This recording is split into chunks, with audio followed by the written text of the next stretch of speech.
Bonjour à tous et merci de suivre Ecclesia TV. Soyez les bienvenus dans cette session d'information. Les jeunes catholiques du diocèse de Grand Bassam sont réunis du 17 au 21 août 2022 au collège des frères Camdecho de Gonzagueville pour la 10e édition du Forum Jeune organisé par le bureau diocésain du renouveau charismatique. Plusieurs activités d'ordre spirituel, éducatif et socio-culturel sont menées autour du thème général de ce rassemblement. Jeune, c'est dans la conversion et le calme que se trouve ta force. Ésaïe 30, verset 15. Et puis, le lancement des activités de vacances de la paroisse Sainte-Marie de la zone de Boaké a été effectué le dimanche 14 août dernier au cours d'une messe présidée par le père Serge Kofi, aumônier paroissial en présence de plusieurs jeunes. La 10e édition du Forum Jeune du renouveau charismatique catholique du diocèse de Grand Bassam se tient du 17 au 21 août 2022 au collège des frères Camdecho de Gonzagueville. Enseignement, prière d'intercession, formation entrepreneuriale et plusieurs activités marqueront ce rassemblement. Reportage Frédéric Monet, commentaire Morel Pouty. Diocèse de Grand Bassam, 10e édition du Forum Jeune du renouveau charismatique catholique diocésain. Les membres et les responsables du mouvement, ainsi que d'autres participants, se sont donné rendez-vous au collège des frères Camdecho de Gonzagueville pour vivre un temps de spiritualité, de témoignage, de récitation des chapelets, de louanges et d'intercession. Ce pendant 5 jours.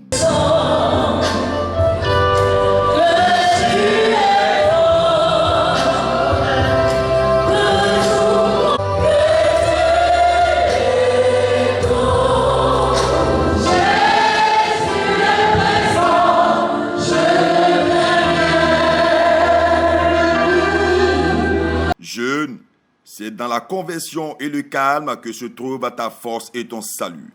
Ésaïe 30 à 15. Tel est le thème de cette année. Les enseignements donnés par les responsables jeunes du renouveau charismatique ainsi que des témoignages ont ponctué la 2e journée du rassemblement. Ce que moi, le forum m'a apporté, c'est, je peux dire, le socle même de mon engagement et qui conduit ma vie jusqu'à aujourd'hui. Parce que quand on est avec Dieu, comme j'ai dit, c'est dans tous les aspects de sa vie. Et ta vie doit être témoignage pour que les autres aussi soient gagnés à Christ. Donc, le témoignage que j'avais à rendre, c'est concernant mes études et puis aussi concernant ma vie de famille. Présent à ce forum, le père Emmanuel Bayala, administrateur de la quasi-paroisse Notre-Dame de Cana, a officié la messe au cours de laquelle il s'est réjoui de la grande participation des jeunes du diocèse et les a encouragés dans cette marche vers le Seigneur. On est venu à la rencontre de Dieu. Ce Dieu qui nous a appelés est un Dieu plein de vie, un Dieu qui veut des hommes, des jeunes, capables d'aller, de porter la bonne nouvelle au monde, peu importe. Mais que ce soit des jeunes dégourdis, des jeunes vivants. Et vous voyez, l'évangile peut être considéré comme un test inaugural de notre rencontre. Le Seigneur qui invite des amis, des convives à sa fête.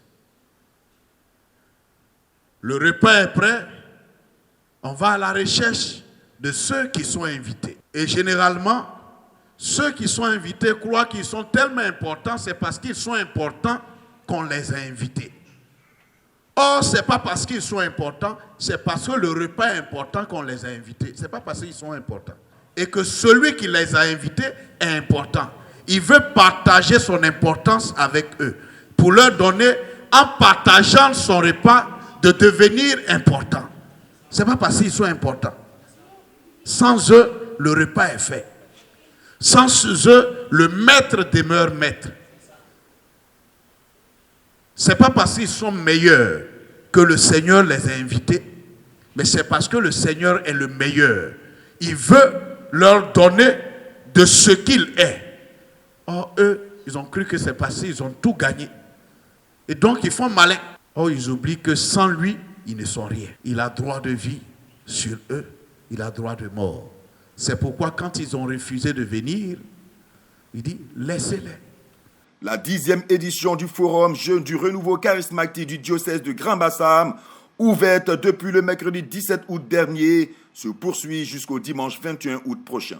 Mais je prends plaisir à passer ces moments de prière avec mes frères et si c'était à refaire, je le referai. Pour une ambiance, c'est une ambiance conviviale, de famille. Je ne regrette en rien d'y être venu. Voilà. Merci et vive Forum des jeunes. Le forum est très intéressant. Quand nous venons au forum, nous apprenons à communiquer plus avec le Christ. Nous rentrons en communication directe avec le Christ. Nous laissons le monde extérieur, nous rentrons dans une autre dimension avec le Christ. Franchement, quand nous venons, c'est intéressant quoi. C'est beau à vivre.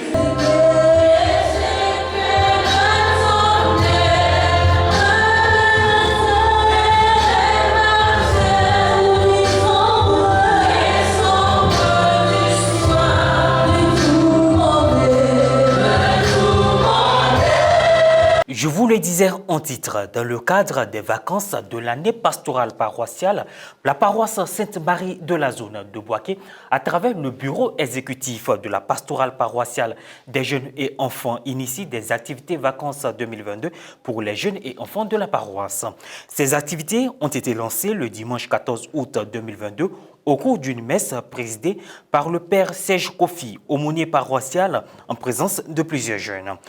Dans son homélie, l'aumônier paroissial a invité les jeunes à ne pas se décourager face aux difficultés de la vie, mais à chercher à être toujours meilleurs en toutes choses dans le bon sens. Notons que ces activités qui visent à réunir les jeunes et enfants pour se divertir, mais aussi pour se cultiver, ont débuté le dimanche 14 août dernier et prennent fin le dimanche 28 août prochain, marqué par des jeux, concours, compétitions et séminaires. Quelques propos recueillis à la fin de cette messe. Nous avons remarqué qu'aujourd'hui, dans tout le monde, les jeunes s'adonnent à plus ou moins à certaines choses qui vont à l'encontre de l'Église. Donc je pense que c'est le moment opportun, le moment idéal de montrer notre capacité dans le Seigneur Jésus. Nous mobilisons vraiment la jeunesse à véritablement participer à toutes ces activités que nous avons mis sur pied pour les égayer, pour redynamiser ça. Véritablement, n'est-ce pas, comme le dit le thème de notre année pastorale, n'est-ce pas, être ensemble, être en famille, sur tout ça. Pour finir, les résultats officiels du brevet de technicien supérieur BTS session 2022 ont été proclamés par le ministère de l'Enseignement supérieur et de la Recherche scientifique à travers sa direction des examens et concours d'ECO. Sur les 61 002 candidats inscrits, 58 269 candidats étaient présents à l'examen, soit un total de 95,52%. 28 632 ont été déclarés admissibles, soit un taux d'admissibilité de 46,5%. Il s'agit de 10 319 admis sur 17 830 candidats dans les filières industrielles, soit un taux de réussite de 40,83%. De 16 513 admissibles sur 40 439 candidats présents dans les filières tertiaires, soit un taux de réussite de 40,83%. Selon Dr Fofana Al-Hassan, en note pour cette session 2022, un taux de réussite global de 46,5% contre 47,39% pour la session 2021, soit une régression de 1,34%. Les candidats disposent de 3 jours à compter du samedi 20 août pour introduire leurs réclamations si nécessaire sur le site www.examenbts.net. C'est sur cette note que prend fin cette édition. Merci à vous de nous avoir suivis. Merci de rester sur la télévision catholique Ecclesia TV.